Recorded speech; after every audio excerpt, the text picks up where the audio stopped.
अस्सलाम वालेकुम बच्चे, कैसे हो सब लोग? होप सो सब ठीक होंगे। आज हम 9th क्लास की physics according to new syllabus third chapter का टॉपिक देखेंगे, that is the terminal velocity. ठीक है, हमारे पास उर्दू मीडियम वालों के लिए हम लोग टॉपिक देखते हैं। टर्मिनल वेलोसिटी का मतलब देखते हैं। पहले टर्मिनल का मतलब होता है जो आखिरी होती है, जो मैक्सिमम होती है। ठीक है, लास्ट वाली जो वेलोसिटी हो सकती है। टर्मिनल वेलोसिटी फिजिक्स में कैसे देखेंगे, और इसको अगर एग्जांपल्स के साथ रिलेट करवाएं तो उसका मतलब क्या है। कहते हैं जब कोई शय ज़्यादा ना नीचे गिरती है तो इसमें जी जो इज इक्वल टू 10 मीटर पर सेकेंड स्क्वायर के बराबर एक्सेलरेशन होता है। कहते हैं सपोज करें कोई सी भी चीज़ है, फॉर एग्जाम्पल ये मैं कोई बॉल ही कंसीडर कर रही हूँ। ये जो है, ये बॉल मेरे पास नीचे की तरफ गिर रही है। ठीक है, नीचे की तरफ मूव कर रही है। तो इसके ऊपर जो एक्सेलरेशन नीचे की तरफ होती है, नीचे की तरफ फोर्स लग रही होती है, वो ज़मीन की ग्रेविटी की फोर्स होती है। उसी की वजह से एक्सेलरेशन प्रोड्यूस होता है, या उसी की वजह से ये नीचे की तरफ मूव करती है। और उस एक्सेलरेशन की जो वैल्यू होती है वो हमने पढ़ा हुआ है, वो 10 मीटर पर सेकेंड स्क्वायर होती है। कहते हैं आमतौर तौर पर ये एक्सेलरेशन मुख्तलिफ हो सकता है। कहते हैं वैसे तो हम अगर रियल लाइफ की बात करें, हम मतलब डेली लाइफ की बात करें, तो ये जो एक्सेलरेशन है डिफरेंट ऑब्जेक्ट्स के ऊपर डिफरेंट होता है। क्यों डिफरेंट होता है? कहते हैं हमारे पास किसी गिरती हुई शय में एक्सेलरेशन के तयन में हवा की मज़ाहमत बड़ा अहम किरदार अदा करती है। कहते हैं जहाँ से गुजर है उस जगह पे हवा किस तरह से चल रही है, हवा ज़्यादा है कम है, या हमारे पास कितनी उसको हवा फेस करनी पड़ रही है, उसकी वजह से भी इसकी एक्सेलरेशन कम ज़्यादा होगा। कहते हैं इसका कंपैरिजन किस तरह से करते हैं। कहते हैं अगर हम एक क्रिकेट बॉल और इसी वजन का स्टाइरोफोम का एक टुकड़ा एक ही बुलंदी से गिराएं तो वो ज़मीन पर एक ही जितने वक्त में इसी वक्त में गिरेंगे, अगर दरमियान में मज़ाहमत ना हो। स्टाइरोफोम क्या होता है बच्चे, ये अगर मैं आपको शो करवाऊँ, ये हमारे पास ना, ये आपने देखा होगा, इस तरह का फोम होता है जो बहुत ज़्यादा हल्का होता है। ठीक है, कहते हैं आप इस तरह का फोम ले लें और एक बॉल ले लें। ठीक है बच्चे, अगर मैं बॉल ले रही हूँ तो उसका वेट तो ज़्यादा होगा, और अगर मैं एक स्टायरोफोम ले रही हूँ इसी वजन का, तो मतलब है मुझे जो स्टायरोफोम है उसका साइज़ बढ़ा लेना पड़ेगा, क्योंकि बहुत ज़्यादा हल्का होता है। और अगर मैंने एक ही वज़न के लेने हैं तो ये बड़े साइज़ का जो फोम है ये थोड़ा सा वजन देगा। तो मैं कहती हूँ मेरे पास, मैं वो क्वांटिटी लेती हूँ जिसका वजन सेम हो। तो छोटी सी एक बॉल लेती हूँ, इसका वजन जो है स्टायरोफोम के बराबर होगा। कहते हैं अगर आप इसको किसी ऐसी जगह पे नीचे फेंके जहाँ पे किसी किस्म की हवा नहीं है, कोई मीडियम नहीं है, तो क्या होगा, कुछ टाइम बाद ये दोनों एक साथ ज़मीन पे आएंगे। ठीक है, आपने ऐसी जगह लेनी है जहाँ पे हवा की मज़ाहमत नहीं है, मतलब कोई हवा वगैरह का, मैं यहाँ पे कहती हूँ खला है, वैक्यूम है, मतलब कोई हवा का पार्टिकल नहीं है, कोई चीज़ नहीं है। जब ये नीचे आएंगे तो मैं कहती हूँ दोनों एक वक्त में नीचे गिरेंगे। दोनों को एक ही जितने एक्सेलरेशन से गिरना चाहिए। कहते हैं हवा ना हो तो ये दोनों एक ही वक्त में नीचे आएंगे। लेकिन कहते हैं ऐसा तो नहीं होता, क्योंकि हमारी इन्वायरमेंट में तो हवा होती है, हमारी इन्वायरमेंट में तो एटमॉस्फेयर होता है। तो उसका इफेक्ट क्या होता है? कहते हैं लेकिन अमली तौर पर हवा में से क्रिकेट बॉल निस्बतन तेजी से गिरेगा। लेकिन कहते हैं हमारे पास क्या होता है बच्चे, कि अगर हवा कंसीडर किया जाए, हमारा अपना एटमॉस्फेयर लिया जाए, तो हमारे पास क्या होगा बच्चे, यहाँ पे हवा है, इसका साइज क्या है, बड़ा है। ठीक है, तो इसका जो एयर फेस करनी पड़ रही है उसको ये सारा एरिया अंडर दी कह लें सरफेस फेस करना पड़ रहा है। इसका तो एरिया छोटा सा तो इसका साइज है, तो इसको थोड़ी सी हवा सा बर्दाश्त करनी पड़ रही है। ठीक है, तो ये थोड़ी सी जो इसके अंडर एयर आएगी, ये सिर्फ उसको बर्दाश्त करेगी, वो इसके ऊपर मज़ाहमत लगाएगी। लेकिन इसका एरिया साइज बड़ा होने की वजह से ये बहुत ज़्यादा जो इसके नीचे हवा होगी वो सारी की सारी इसके ऊपर मज़ाहमत करेगी।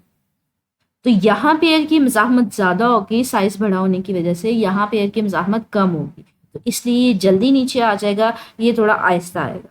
स्टायरोफोम ज़्यादा स्थायी रकबा रखने की वजह से, मतलब इसका साइज़ बड़ा होने की वजह से, इसका जो एरिया की वजह से, सॉरी हवा की वजह से मज़ाहमत है वो भी क्या उसको करनी पड़ेगी, ज़्यादा फेस करनी पड़ेगी। कहते हैं ज़माने में तजर्बात किए गए। कहते हैं इसी चीज़ को प्रूव करने के लिए, साबित करने के लिए तजर्बे किए गए, इस नतीजे पर पहुंच के कोई शय जितनी ज़्यादा तेज़ी के साथ गिरती है, इसको इतनी ही ज़्यादा हवा की मज़ाहमत पेश आती है। तो कहते हैं हमारे पास ये नतीजा देखा गया, हमने डिफरेंट एग्जांपल्स दी, तो उसमें ये देखा कि अगर कोई चीज़ जो है वो जितनी ज़्यादा तेज़ी के साथ गिरती है ना, उसको हवा की मज़ाहमत पेश कर उतनी ज़्यादा उसको फेस करनी पड़ती है। ठीक है, हत्ता कि आखिर में वो शय एक ऐसी स्पीड हासिल कर लेती है जहां पर ऊपर की तरफ हवा की मज़ाहमत की फोर्स नीचे की तरफ ग्रेविटी की फोर्स के बराबर होकर इसे ज़ायल कर देती है। जब ऐसा होता है तो इस शय में एक्सेलरेशन बाकी नहीं रहता और ये यकसा वेलोसिटी से साथ गिरना जारी रखती है। अच्छा, इस पैसेज को, ये जो मैंने अभी पढ़ा है, इसको रीड आउट जो मैंने किया है, इसको ना हम लोग एक डायग्राम के जरिए समझने की कोशिश करते हैं। लेट्स से कहते हैं ये कोई बॉल है, कोई ऑब्जेक्ट है, जब वो नीचे गिरना शुरू होता है। अभी जैसे वो नीचे गिरना शुरू होता है ना, तो उसकी सिर्फ और सिर्फ फोर्स कौन सी होती है, उसके ऊपर ग्रेविटी की फोर्स होती है। लेकिन जैसे वो नीचे गिरना शुरू होता है तो इसके नीचे वाली जो हवा है वो क्या करना शुरू कर देती है, इसके ऊपर ऑपोजिट फोर्स लगाना शुरू हो जाती है, ड्रैग फोर्स। आपने इस चैप्टर में फोर्सेस भी पढ़ी हुई हैं, तो ये इसके ऊपर ना ऑपोजिट डायरेक्शन एयर जो है वो फोर्स लगाना शुरू हो जाती है। अब ग्रेविटी नीचे है, इसके ऊपर ऑपोजिट डायरेक्शन में ड्रैग फोर्स लगना शुरू हो जाती है। जैसे जैसे वो नीचे आती जाएगी, हवा ज़्यादा होती जाएगी उस बॉल के नीचे, तो मज़ाहमत जो है या ड्रैग फोर्स है वो भी बढ़ती जाएगी। एक पॉइंट ऐसा आता है कि जितनी उसके ऊपर ड्रैग फोर्स होती है उतनी वेट फोर्स हो जाती है। इस पॉइंट पे जहाँ पे वेट फोर्स होती है वो ड्रैग फोर्स के इक्वल होती है, तो अब इसके ऊपर नेट फोर्स कोई नहीं लग रही, दोनों एक दूसरे को क्या कर देती हैं, कैंसिल कर देती हैं। तो वो हमें लगता है कि वहाँ पे उसमें किसी किस्म का एक्सेलरेशन नहीं है, वो हमें रेस्ट पे फील होती है, क्योंकि यहाँ पे कोई फोर्स, नेट फोर्स नहीं लग रही, वो दोनों एक दूसरे के इफेक्ट को क्या कर देती है, कैंसिल कर देती है। तो हम कहते हैं किसी किस्म की फोर्स नहीं लगती, उसका एक्सेलरेशन जीरो होता है। तो यहाँ पे यही बात कर रहा है इस पैसेज में कि हमारे पास क्या होता है कि एक ऐसी स्पीड हासिल कर लेती है जहाँ पर ऊपर की तरफ मज़ाहमत करने वाली फोर्स ग्रेविटी की फोर्स के बराबर होकर इसको ज़ायल कर देती है। जब दोनों फोर्सेस सेम हो जाती हैं, ड्रैग फोर्स और वेट फोर्स, तो एक दूसरे का इफेक्ट को क्या कर देती है, कैंसिल कर देती है। जब ऐसा होता है तो इस शय में एक्सेलरेशन बाकी नहीं रहता, और वहाँ पे जो फिर उसकी इस पॉइंट पे फिर जब होगा कि कोई एक्सेलरेशन नहीं है, मतलब कोई फोर्स नहीं है, तो अब वो वेलोसिटी एक यूनिफॉर्म वेलोसिटी के साथ नीचे आएगी। ठीक है, एक्सेलरेशन लगेगा तो बच्चे हमारे पास होता है कि वेलोसिटी चेंज होती है, कम ज़्यादा होती है। लेकिन अगर कोई नेट फोर्स नहीं है, ओवरऑल कोई फोर्स नहीं है, तो वो जिस वेलोसिटी के साथ आ रही है, यूनिफॉर्म कांस्टेंट वेलोसिटी के साथ, उसी के साथ वो नीचे मूव करती जाएगी। किसी शय की हासिल कर दी ये यकसा वेलोसिटी, इस वेलोसिटी को आप टर्मिनल वेलोसिटी कह देते हैं। कहते हैं यहाँ तक शहाब साकिब के टुकड़े जैसी भारी शय भी ज़मीन पर गिरते हुए लामहदूद वेलोसिटी हासिल नहीं कर पाती। तो कहते हैं ये मैक्सिमम हमारे पास वेलोसिटी होती है, इससे ज़्यादा वेलोसिटी कोई भी चीज़ नहीं हासिल कर सकता। कि आपके पास क्या होता है, स्टार्टिंग में उसकी वेलोसिटी नीचे आती जाती है, ग्रेविटी की जितनी ज़्यादा ज़मीन के पास आती जाएगी ना, उतनी हमारे पास उसके ऊपर फोर्स बढ़ती जाती है, तो स्पीड इसकी बढ़ती जाती है। लेकिन ड्रैग फोर्स उसको कम करना शुरू होती है। एक पॉइंट ऐसे आता है कि जो उसकी बढ़ी थी वेलोसिटी नीचे आने की वजह से, फोर्सेस इक्वल होने की वजह से वो वहाँ पे रुक जाती है। ये फोर्सेस तो कैंसिल कर देती है, अब उसकी वेलोसिटी चेंज नहीं होती, वो कांस्टेंट वेलोसिटी के साथ नीचे आती है। वो जो मैक्सिमम वेलोसिटी थी उसको हम लोग टर्मिनल वेलोसिटी कहते हैं। कहते हैं किसी भी चीज़ की जो है ना लामहदूद नहीं होती, इसकी मतलब मैक्सिमम होती है, लेकिन ये नहीं होता कि बहुत ज़्यादा एक लामहदूद हो जाए। लामहदूद का मतलब है जो निकाल फाइन ड्यूटी ना की जा सके, मैयरी ना की जा सके।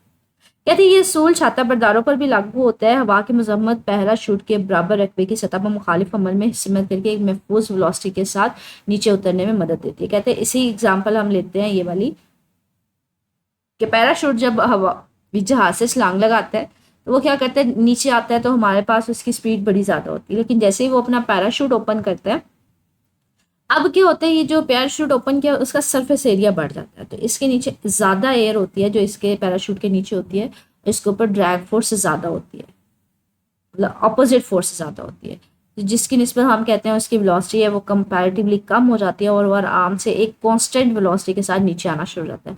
जब उसकी वेट फोर्स और ड्रैग फोर्स इक्वल हो जाती है तो उसकी कांस्टेंट वेलोसिटी हो जाती है, मतलब टर्मिनल वेलोसिटी आ जाती है। टर्मिनल वेलोसिटी होती है वो कांस्टेंट होती है, जो चेंज नहीं होती। तो हम कहते हैं कि ज़्यादा ड्रैग फोर्स होने की वजह से ज़्यादा वो स्लो हो जाता है, तो वो आराम से नीचे आ जाता है। तो ये टर्मिनल वेलोसिटी का हमारे पास टॉपिक। अब इससे रिलेटेड देखते हैं, अगर हमारे पास एक्सरसाइज में कोई क्वेश्चन तो उसको देखते हैं। यहाँ पे ये शॉर्ट क्वेश्चन है, किसी शय की टर्मिनल वेलोसिटी की तारीफ करें। तो टर्मिनल वेलोसिटी वो मैक्सिमम वेलोसिटी है when weight force become equal to the drag force. ठीक है, तो ये हमारे पास इसकी डेफिनेशन है। अगर इसको यहाँ से देखा जाए इसकी डेफिनेशन को, तो हम कह सकते हैं जहाँ पर ऊपर की तरफ हवा की मुज़ाहमत की फोर्स नीचे की तरफ ग्रेविटी की फोर्स के इक्वल हो जाती है, तो एक्सेलरेशन बाकी नहीं रहता, तो ये एक सा वेलोसिटी के साथ मूव करती है। इस वेलोसिटी को आप टर्मिनल वेलोसिटी कहते हैं। ठीक है, तो ये इसकी डेफिनेशन आ जाएगी शॉर्ट क्वेश्चन की। तो ये तो हमारे पास शॉर्ट क्वेश्चन हमने देखा, एक्सरसाइज में सिर्फ डेफिनेशन पूछ रहा है। इसके अलावा ये लॉन्ग क्वेश्चन भी पूछ लिया जाता है बच्चे, टर्मिनल वेलोसिटी, तो उसमें ये सारा टॉपिक आ जाएगा। ठीक है, तो उसमें ये आपको सारा याद करना पड़ेगा। स्टिल कुछ पूछना हो मुझे, इसमें कोई पॉइंट मिसिंग हो तो मेरे से कमेंट सेक्शन में पूछ लीजिएगा। ओके, अल्लाह हाफिज़।